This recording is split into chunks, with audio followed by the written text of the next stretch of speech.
The people who fought in the war were also the people who wrote the history books of the war. And they already had a story that they made up about what had really happened. And that story was integrated in the Israeli educational system. It was integrated in the media and the political discourse. Some of us who work as Jewish educators have been admitting over the last maybe 10 years that it is propaganda. Israelis don't understand what's going on. They don't know the occupation. We began to educate ourselves.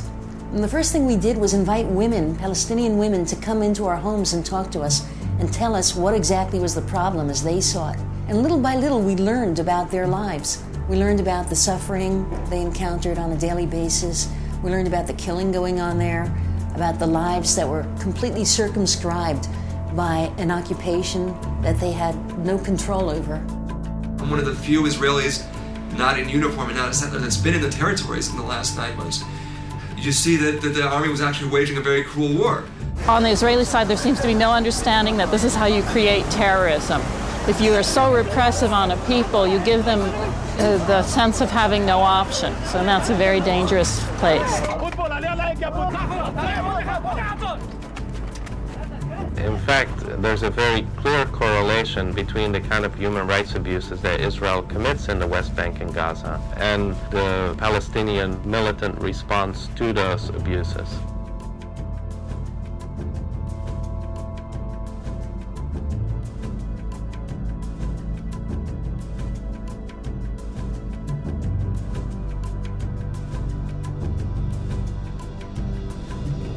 Most Israelis have very clear views. This is a very political country.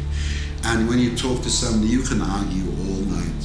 And you can go red in the face or blue in the face or whatever the color, you won't get anywhere.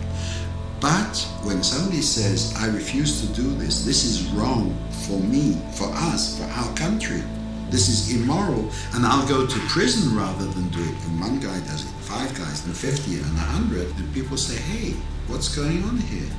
These aren't cowards, these aren't traitors. Most of them are officers, by the way. So if these guys are refusing, there must be something wrong here.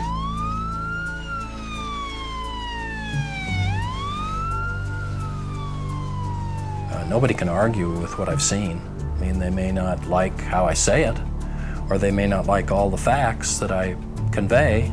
It may sound like I'm imbalanced, but the fact is, when you're dealing with oppression, there is no balance.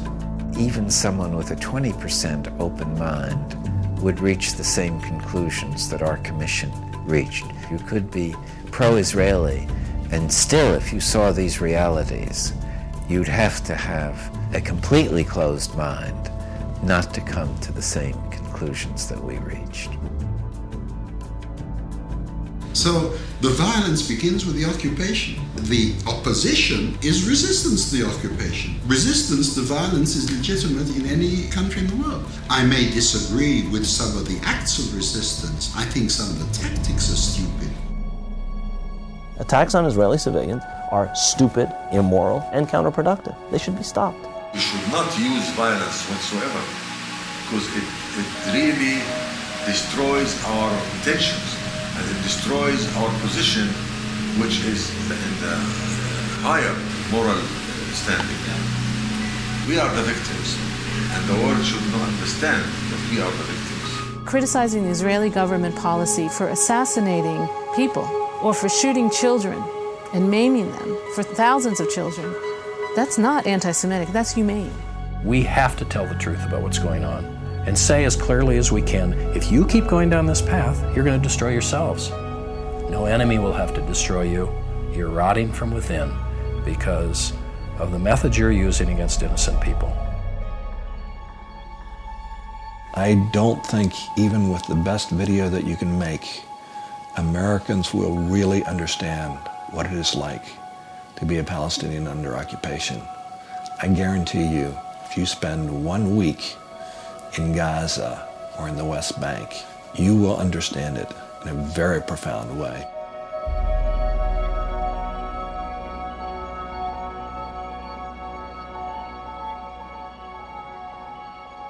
Also, wars of independence, you can start, if you want, with the War of Independence of the United States. They said no taxation without representation. And we demand taxation from the Palestinians and don't give them any representation. It is the same all over the world, and nobody wants to be under somebody's occupation.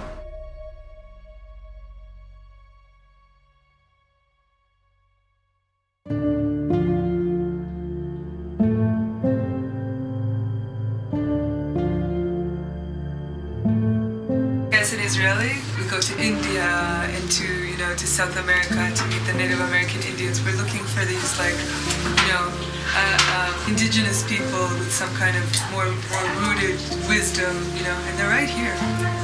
They're right here, right under our noses. Nobody ever comes here. The falahin for me, the Palestinian falahin, it's like, everything that that people go looking for. People with like deep roots, really connected to the earth, with this romance with their land, and just incredibly wise and open-hearted, and simple, beautiful, and Israelis never see them unless it's through Target.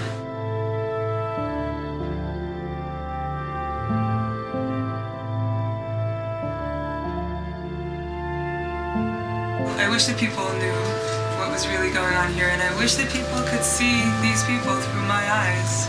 That's what often I'm looking at people and they're so incredibly beautiful. I'm just thinking, I wish that Israelis could for 1 minute see them through my eyes.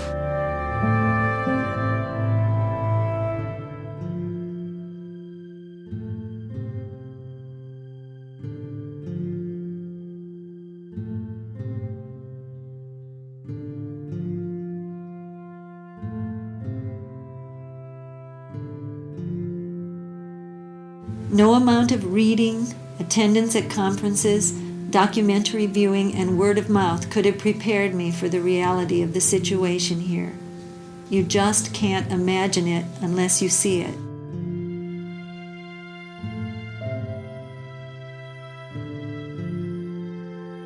This is not at all what I asked for when I came into this world.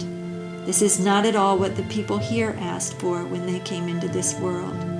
This is not the world you and Dad wanted me to come into when you decided to have me. This has to stop. I think it is a good idea for us all to drop everything and devote our lives to making this stop.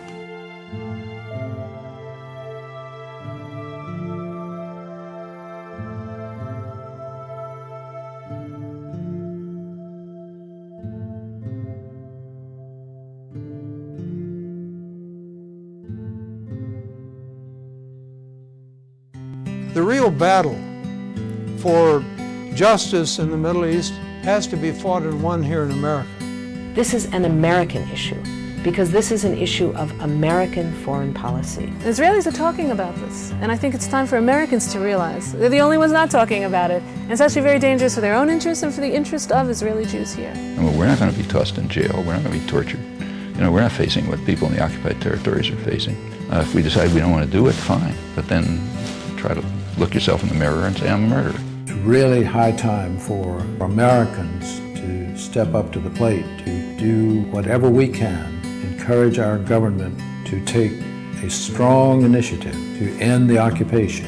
Those who really care about the interests of Israel should exert all the pressure possible in order to force Israel to stop the aggression, stop the repression, end the occupation. And the just solution has to be ending the occupation. Ending the occupation is step number one. Justice is the best way of bringing about security and peace. There'll be no security for Israel as long as this kind of oppression continues.